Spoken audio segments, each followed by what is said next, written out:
Welcome back. This channel exists because of your support. Subscribe, hit like, and share your thoughts in the comments. Now let's get into the story. My wife walked out on me on a Wednesday evening in mid-September, and honestly, it was the best financial decision either of us ever made.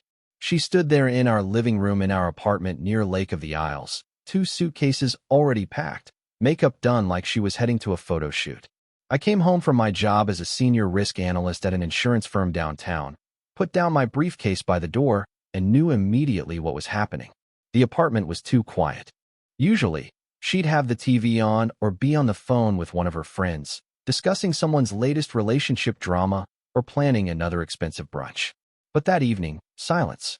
Just her standing by the couch, hands clasped in front of her, those suitcases positioned perfectly like she'd staged the whole thing. "I need to talk to you about something important," Jessica said. Her voice had that fake calm people use when they've rehearsed something difficult. The suitcases kind of gave it away. I loosened my tie and walked past her to the kitchen, grabbed a glass of water, then came back and sat down on the couch. "How long has this been planned?" She blinked, thrown off by my lack of surprise. "I've been thinking about this for a while." "That's not what I asked. How long have you been planning to leave today, specifically?" "About a week," she admitted. A week. She'd been sleeping next to me, eating meals with me, going through the motions while having one foot out the door. I took a sip of water and waited. She launched into what sounded like a rehearsed speech.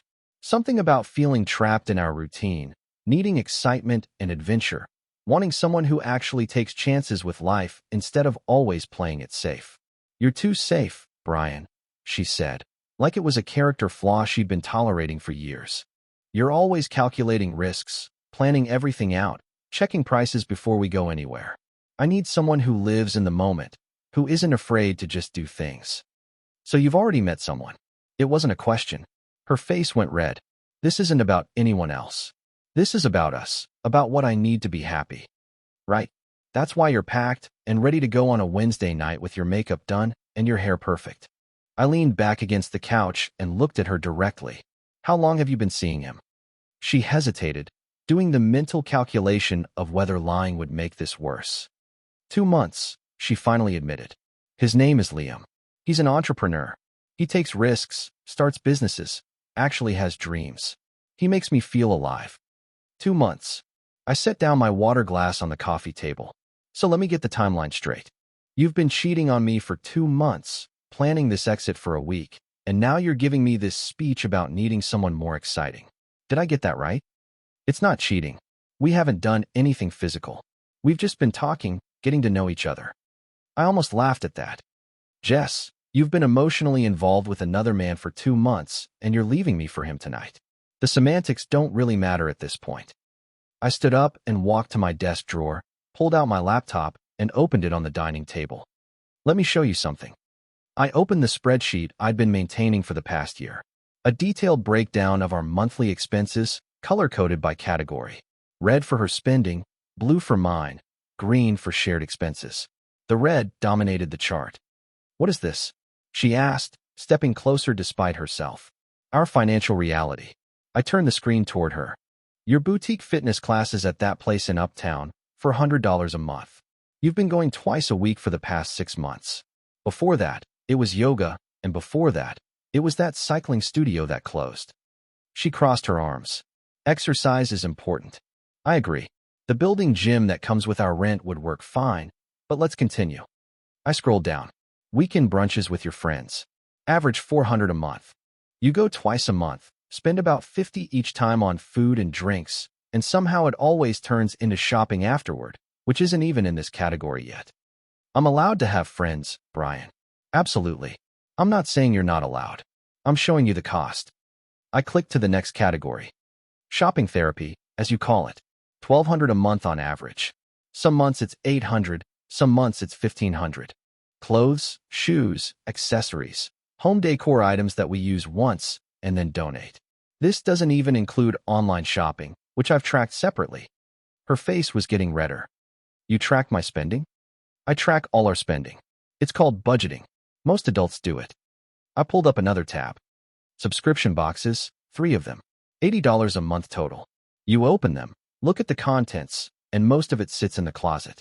Streaming services, we have 5. I use 2. You insisted on the other 3.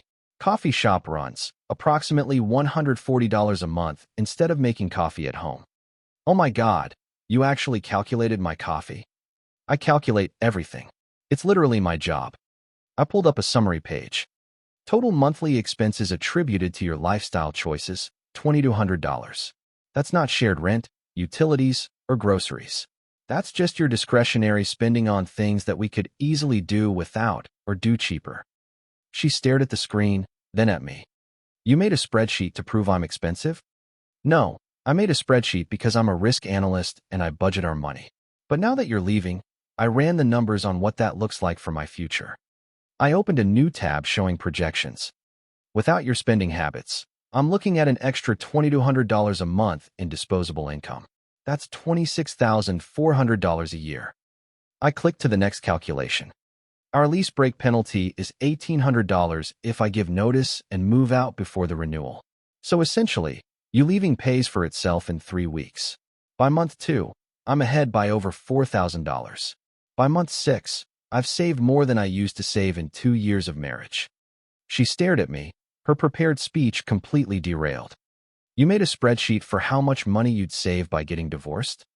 I made a spreadsheet of our expenses, which I've been maintaining all year. The divorce calculation took about 5 minutes once you said you were leaving. I closed the laptop. Here's what's going to happen. I'm calling our landlord tonight. I'll break the lease, pay the penalty, find a new place.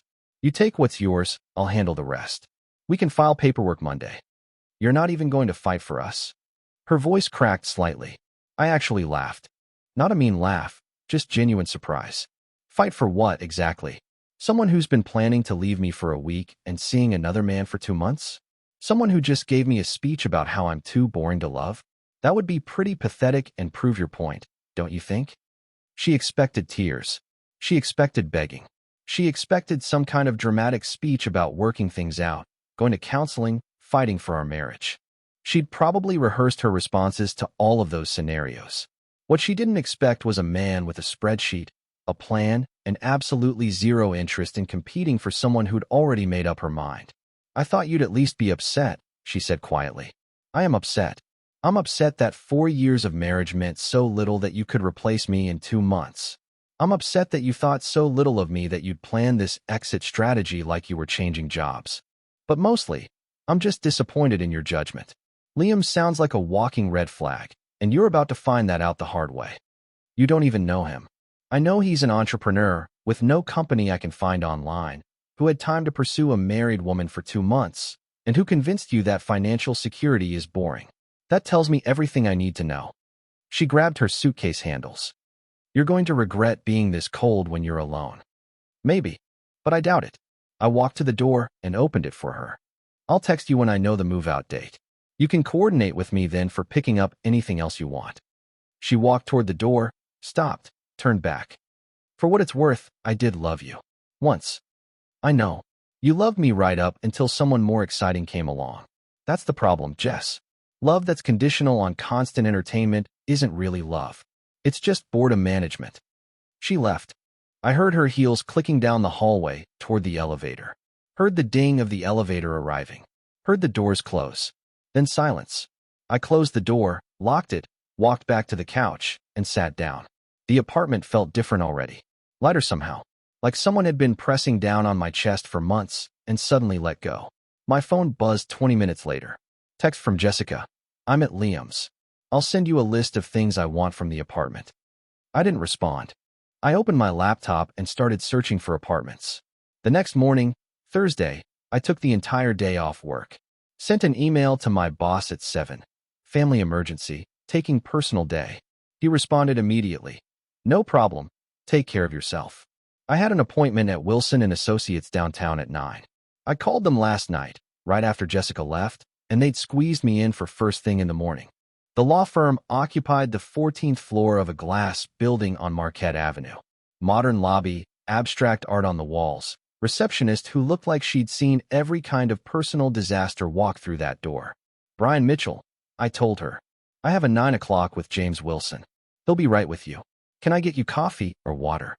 Water would be great. She handed me a bottle of imported water probably cost more than Jessica's daily Starbucks run. I sat in one of the leather chairs and waited. 5 minutes later, a man in his 50s came out. Expensive suit, perfectly styled silver hair. Brian? James Wilson. Come on back.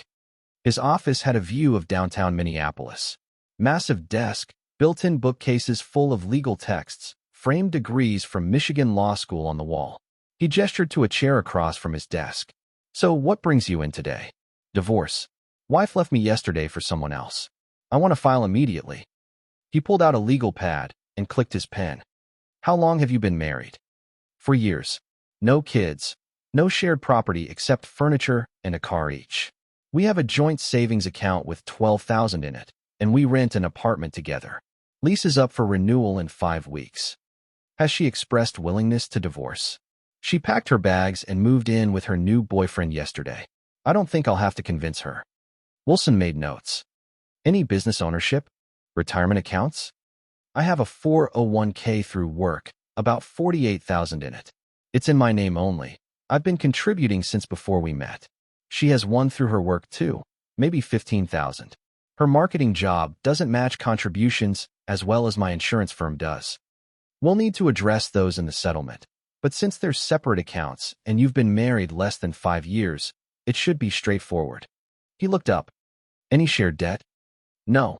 She has about $8,000 in credit card debt in her name only. I have none.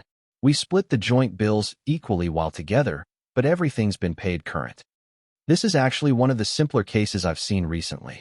No kids, limited assets, short marriage, she's already left. He pulled out a form. Minnesota requires a 30-day waiting period from filing to finalization. I can have paperwork drawn up in a few hours. If you can come back this afternoon around 2, you'll sign everything, I'll file it immediately, and we'll have her served by early next week. If she doesn't contest anything, you'll be officially divorced by mid-October. What's the cost? $2,400 for an uncontested divorce of this simplicity. That includes all filing fees, document preparation, and service of papers. If she contests or it becomes complicated, my hourly rate is $350, but I don't anticipate that. I pulled out my checkbook. Personal account, the one Jessica never contributed to because she was always catching up on her credit card payments from the previous month's shopping. I'll write you a check now. He raised his eyebrows slightly. Most people probably needed payment plans for divorce. That works. I'll have my paralegal draw up the paperwork. Come back at 2 this afternoon. We'll go through everything, you'll sign, and I'll file before end of business today. I wrote the check, tore it out, handed it to him. $2,400. Jessica had spent more than that on a weekend trip to Chicago with her friends last spring, staying at some boutique hotel and going to 3 different fancy restaurants in 2 days. One more thing, Wilson said. You mentioned she left for someone else. Do you want to pursue any kind of infidelity claim? Minnesota technically still has that on the books, though it rarely affects outcomes. No. I just want it done, clean, fast. No drama. Smart. He stood up and extended his hand. See you at 2. I left the office and killed time at a coffee shop, reviewing apartments online. At 2 p.m. sharp, I was back. Signed every page Wilson put in front of me. He filed the paperwork electronically while I waited. By 2:30, I was officially in the divorce process. The next day, Friday, I viewed 5 apartments. Found a 1-bedroom in North Loop, 12 minutes from my office instead of 40. Rent was $1,400 a month for a place that was actually nicer than what we'd been paying $1,850 for together. Hardwood floors, in-unit laundry, gym access, rooftop terrace with a city view. I signed the lease immediately, paid first month and deposit. Move-in date October 1st, just over 2 weeks away. Saturday, I started packing. Made a detailed inventory of everything for property division. Left her email open for legal purposes only since we'd need to coordinate the final property split. Ordered new furniture for the new place. Simple, masculine, under $3,000 total. The math kept getting better.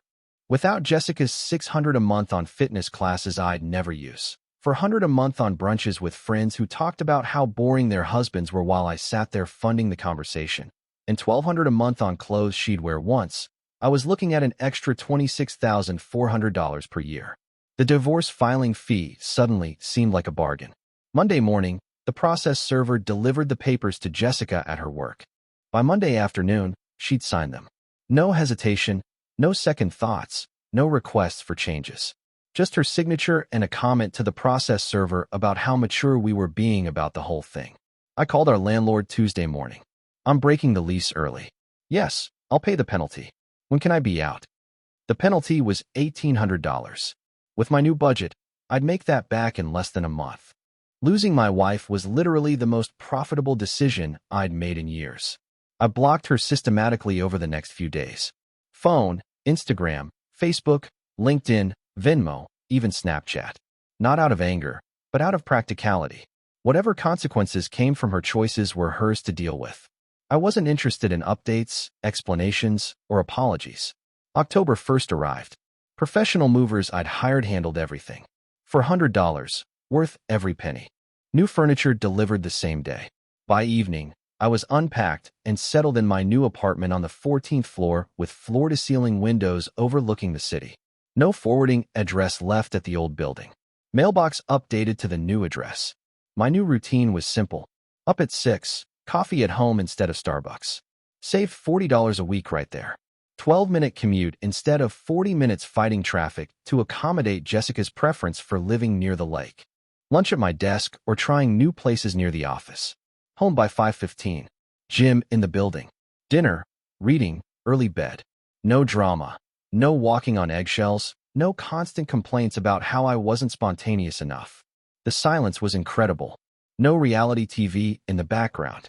No phone calls to her mother discussing every detail of our relationship. No commentary about what the neighbors were doing wrong. Just peace. Tuesday, October 3rd, an unknown number called. I answered before I recognized it wasn't saved in my contacts. Brian, please don't hang up, Jessica's voice. I hung up, blocked the number. Wednesday, she emailed. Subject line, can we talk? I deleted it without reading past the first line about needing closure. Thursday, another unknown number. I didn't answer. She left a voicemail about being angry and needing to explain what was going on. I deleted it without finishing. Friday, my coworker Paul mentioned Jessica had come by our office building. Asked security to call up to my floor. Security called me. I told them I was in a meeting. Paul looked concerned. She seemed really upset. Man, everything okay? Everything's fine. She's upset about consequences, not me. 4 contact attempts in 4 days. The pattern was predictable. First few days after leaving, she signed papers without hesitation, probably high on her new exciting life. First couple weeks, radio silence while she enjoyed the adventure. Week 3, reality settling in. Week 4, desperation. Right on schedule for someone who'd made an impulsive decision and was starting to count the costs. Friday evening, I ran into Jessica's friend Melissa at a coffee shop near my new apartment. She seemed surprised to see me in North Loop. You moved here? Nice area. Yeah, got a place here. Fresh start. She looked uncomfortable. Have you talked to Jess at all? Nope. Divorce is final in about a week and a half. Nothing to talk about. She's been struggling a bit with the transition. That's unfortunate. Melissa blinked. That's it. That's all you're going to say? What would you like me to say? She made her choice. I made mine. Both adults. Saturday, I was at the building gym when my neighbor from down the hall struck up a conversation. Her name was Claire. She worked in tech, mentioned she'd seen me move in, asked how I was liking the building. We talked about Minneapolis, the neighborhood, the building amenities. Natural, easy conversation. No tension, just 2 people being friendly. Before we left, she mentioned needing to hang some pictures, but didn't have a measuring tape. I told her I had one she could borrow, said to stop by any time. Monday, my college friend Tom called from Chicago. Hey, weird question. Did you and Jess split up? Yeah, a couple weeks ago. How'd you hear? She requested to follow me on Instagram.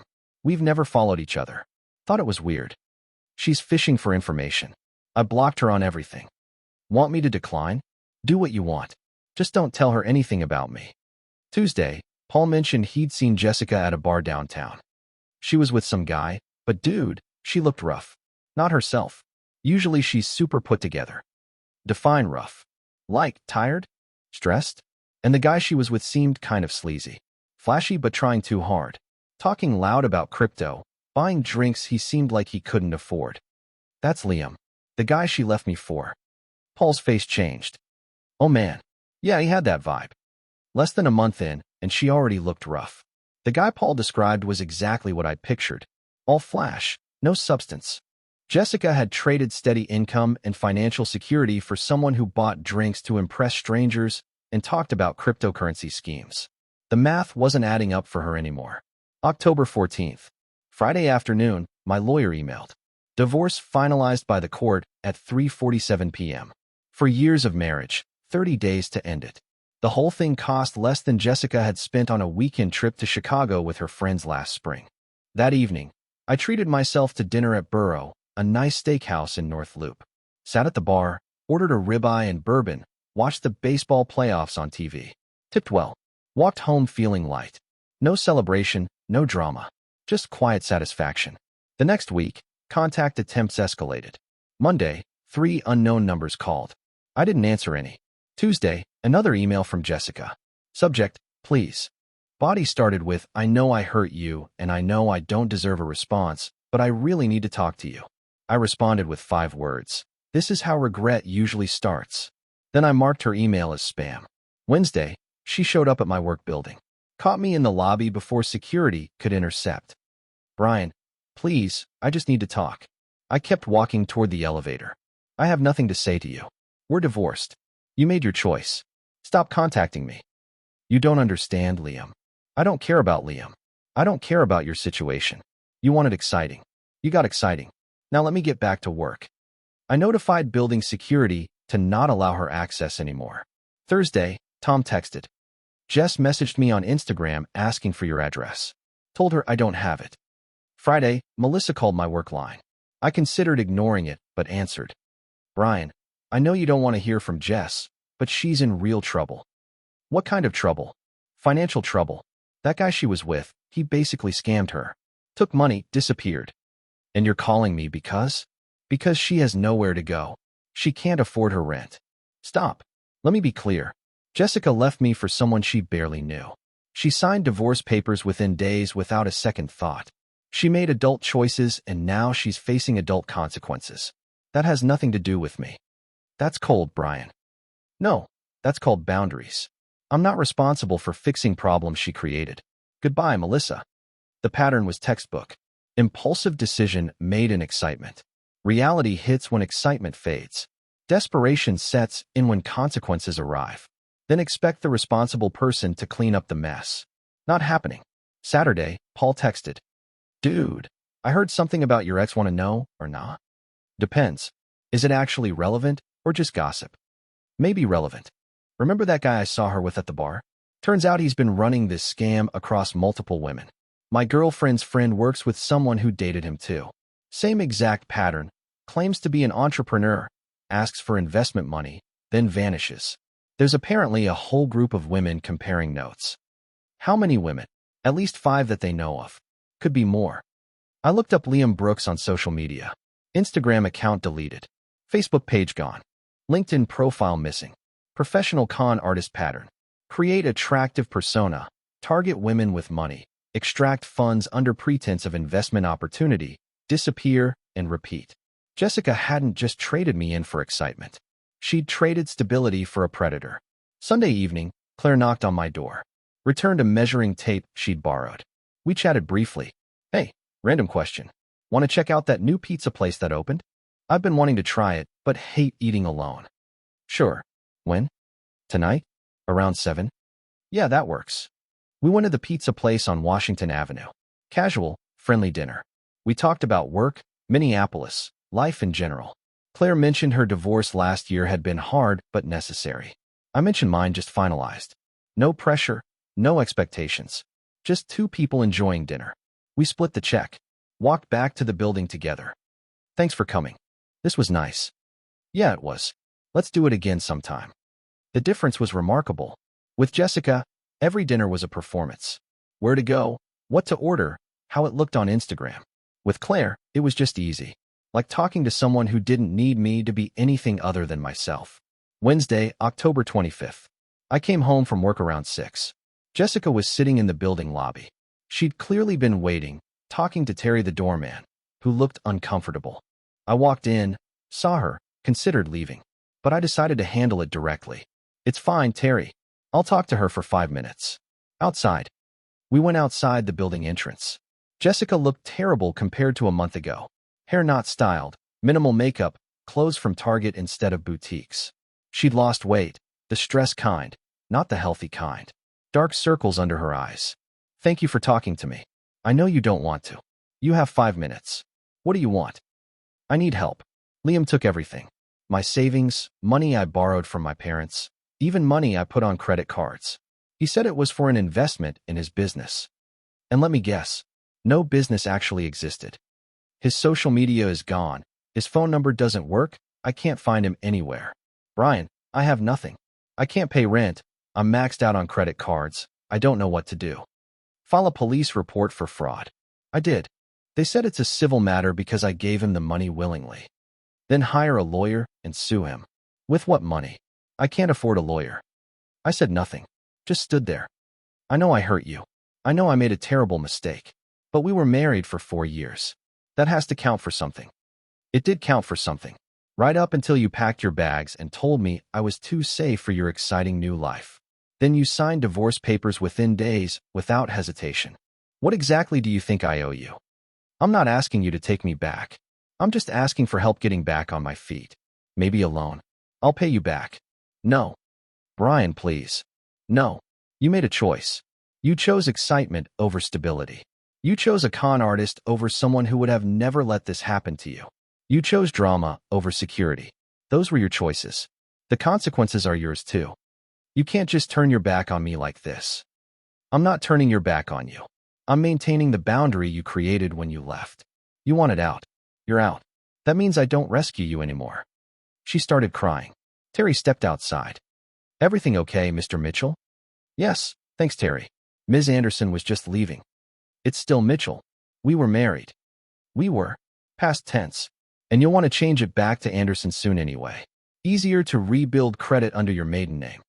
She stared at me, shocked by the practical advice in the middle of emotional turmoil. I'm going inside now. Don't come back here. If you do, I'll file for a restraining order. Not because I'm scared of you, but because harassment is illegal and I'm done with this conversation. I walked inside. Through the lobby window, I watched her eventually walk away. Terry added her to the do not admit list. I went up to my apartment, poured a drink, ordered Thai food. She'd expected sympathy. Maybe even expected me to cave and offer help. What she got was exactly what she'd asked for when she left. A clean break. She just didn't like what a clean break looked like when she was on the wrong side of it. The next morning, 7:30, my phone rang. Unknown number. I almost didn't answer, but something made me pick up. Is this Brian Mitchell? Who's asking? This is Detective Sarah Walsh with Minneapolis Police Department. I'm calling about a report filed by Jessica Anderson regarding Liam Brooks. I'm divorced from Jessica. This doesn't concern me. I understand. But Ms. Anderson indicated you might have information relevant to our investigation. What investigation? She told me yesterday the police said it was a civil matter. That was patrol officers. We've since learned Mr. Brooks is a suspect in multiple fraud cases. Your ex-wife is one of 7 women who filed complaints in the past 6 months. 7 women. 7 people conned exactly like Jessica. Even information about timeline and what you knew could be helpful. Would you be willing to come in for a statement? I considered. This was the complication I didn't want. Getting pulled back into Jessica's drama through a legal case. The smart move was to stay out entirely. But 7 women. If I'd been scammed, I'd want people to cooperate with police. What are the chances you'll actually catch him? Between you and me? Pretty good. He's sloppy. Left a trail. But we need victim statements to build the case. Will this drag me into court hearings and depositions? Possibly, if it goes to trial. But you'd just be a witness regarding timeline. I'll think about it. Give me your number. I called her back at noon. I'll give a statement. But I'm doing this for your investigation, not for Jessica. Keep us separated. I don't want to coordinate with her or see her at the station. Understood. Can you come in tomorrow at 2? Friday, October 27th. I arrived at the Hennepin County building at 2. Brought my phone records, timeline of Jessica's departure, dates. Detective Walsh interviewed me in a private room. I told her everything. When Jessica left, what she said about Liam, that I never met him personally. Jessica's spending patterns I'd noticed. My concern she was being financially irresponsible. The speed of her decision to leave. Her desperate attempts to contact me after Wednesday's confrontation where she revealed the scam. Did Ms. Anderson ever mention specific amounts Mr. Brooks requested? 2 nights ago, she said her savings, money from her parents, and credit card cash advances. I don't know exact numbers. When we split, our joint savings was $12,000, and we split it evenly. So she left with $6,000 plus whatever was in her personal account. This is helpful. One more question. Do you harbor any ill will toward Ms. Anderson? No. I harbor disappointment that someone I was married to showed such poor judgment. But I don't wish harm on her. I just don't want to be involved in her problems. Fair enough. You might be called if this goes to trial. After the statement, I left the station feeling strange about helping Jessica indirectly. But it wasn't about Jessica. It was about stopping someone who'd done this to 7 other people and would keep doing it to more. That evening, Claire texted, "Hey, want to grab drinks tonight? I'm celebrating. Got promoted." We went to Parlor Bar in the Warehouse District. Upscale cocktail place. We dressed nicer this time. Conversation flowed easily. Claire talked about her promotion to senior developer. I mentioned my weird week helping police, but didn't go into details about Jessica. Claire respected the boundary. We stayed until 11. Walked back toward our building. Paused outside the entrance. "I'm having a really good time getting to know you." Same. This is uncomplicated. I like that. Uncomplicated is underrated. Turns out, so is being too safe. She laughed. Too safe? Who called you that? My ex-wife. Right before she left me for someone exciting who turned out to be a con artist. Well, I'll take safe over exciting any day. Safe means someone who shows up, keeps promises, and doesn't create unnecessary drama. That's exactly what it means. We kissed goodnight. Simple, perfect. The difference between Jessica and Claire was night and day. Jessica wanted fireworks and chaos. Claire wanted consistency and partnership. Jessica thought boring meant lacking. Claire thought boring meant stable. I'd spent 4 years with someone who couldn't see my value. I wasn't making that mistake again. About 2 weeks later, November 8th, Detective Walsh called. "Brian, this is Detective Walsh. I wanted to give you an update. We arrested Liam Brooks this morning." That was fast. Like I said, he was sloppy. Left a digital trail a mile wide. He's been running this scam across 3 states. We're looking at charges for fraud, identity theft, and theft by deception. Good. Hope it sticks. The prosecutor wants all 7 victims to consider testifying. I told them I'd ask if Ms. Anderson reached out for your opinion, what you'd say. Why would she reach out to me? Because according to her second interview, you're the only person she trusts to give her honest advice without judgment. I paused. That's ironic. I thought so too. But she specifically said, Brian always told me the truth even when I didn't want to hear it. If she asks, which I doubt, I'd tell her to testify. Not for closure or revenge, but because it's the right thing to do to stop him from doing it again. A few days later, I received a letter. Actual physical letter, mailed to my address. From Jessica Anderson. She'd already changed her name back. No return address. I considered throwing it away unread. But curiosity won. She didn't expect forgiveness or response. She understood why I'd cut contact. She was testifying against Liam. Detective Walsh told her I'd given a statement, that I was the one who made her realize she should cooperate with police. She'd moved back with her parents in St. Cloud, an hour from Minneapolis. She was in therapy dealing with her impulsive decisions. She wasn't asking for anything. She just wanted me to know that my "this is how regret usually starts" message was the wake-up call she needed. She finally understood what I meant by being too safe. It meant being smart enough not to gamble your life on strangers. She was sorry for everything. She hoped I was happy. Final line, "You deserved better than me. I hope you found it." I read the letter twice. Part of me wanted to feel vindicated. The "I told you so" part. But mostly I just felt sad for her. Not sad enough to respond or reopen contact. Just sad that it took losing everything for her to understand what she'd had. By the time you learn the value of stability, you've usually already destroyed it. I filed the letter away in a drawer. Didn't respond. Didn't need to. December 1st. Friday evening. Claire was cooking dinner at my place. We'd been dating for 6 weeks now. Comfortable with each other. Easy partnership developing. During dinner, she asked, "Can I ask you something about your ex?" "Sure. Do you think you'll ever forgive her?" I considered. I don't think forgiveness is the right framework. I'm not angry at her.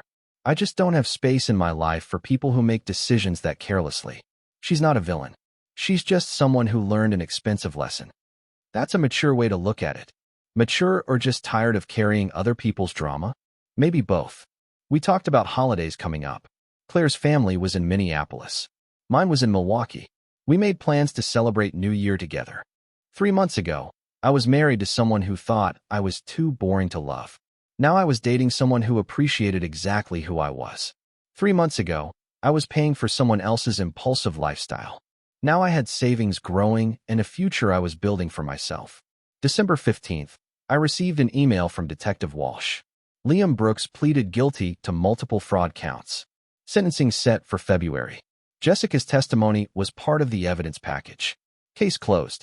I forwarded the email to Jessica's old email address. Subject line: FYI, it's over. Body: thought you'd want to know. Hope you're doing okay. B: I didn't expect a response. Didn't need one. That evening, Claire stayed over. Regular thing now. We watched a movie on my couch, ordered Thai food, talked about New Year plans, fell asleep together. Jessica had wanted excitement. She got it, just not the kind she expected. The real irony was that she'd called me too safe, but safe was exactly what she needed and couldn't see. By the time she figured it out, I'd moved on to someone who valued safety, stability, and partnership.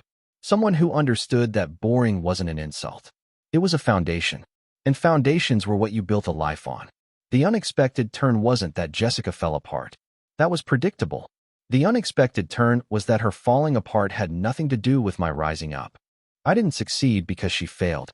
I succeeded because I chose to succeed without her. 3 months. That's how long it took to turn too safe from an insult into the best compliment I'd ever received. Dear listeners, that's our ending. If it resonated, subscribe to support the channel. See you next time.